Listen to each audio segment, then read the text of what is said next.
Hi, I'm Joseph Stasiak, and this is my speech over wrestling and cutting weight. Wrestling has been around for centuries.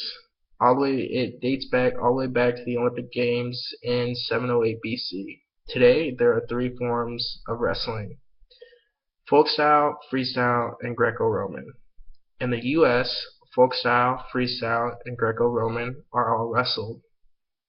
Internationally, and in the Olympics, only freestyle and Greco-Roman are wrestled. Greco-Roman, you're not allowed to touch the legs. You can only use upper body. Freestyle is scored in a weird way, which I could get into, but it would take a while. The main point about this is to hit the fact on cutting weight. Now, cutting weight is a big part of wrestling. Cutting weight can be defined as dehydrating or starving your body in the days prior to a weigh-in for a competition. This also includes getting extra workouts in, wearing layers of clothing such as sweats, sweatshirts, long sleeves, things like that. Um, Cutting weight can have a detrimental effect on your body. It decreases your metabolic state. It causes abnormal hormone changes, which can lead to eating disorders, and it also impairs your bones. Also, while cutting weight, you are more prone to increased rage, depression, and many other psychological problems. Wrestling is second in per thousand athletes injuries and third in concussions.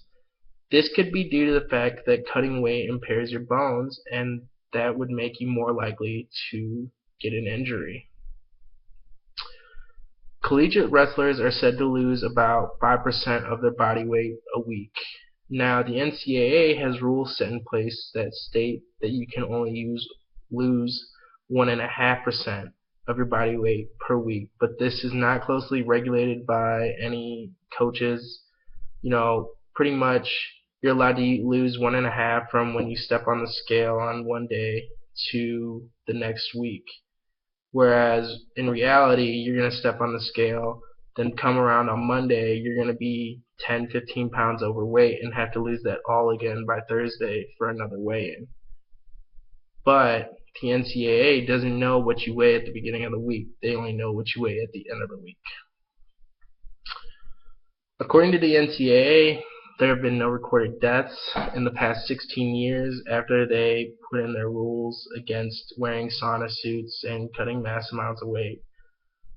In one article I read, it said that wrestlers who cut weight are proven to perform better in competition and place higher than those wrestlers who did not cut weight. As you can see, cutting weight has pros and cons, and ultimately it is up to the wrestler on whether they want to do it or not. Thank you for viewing my major speech.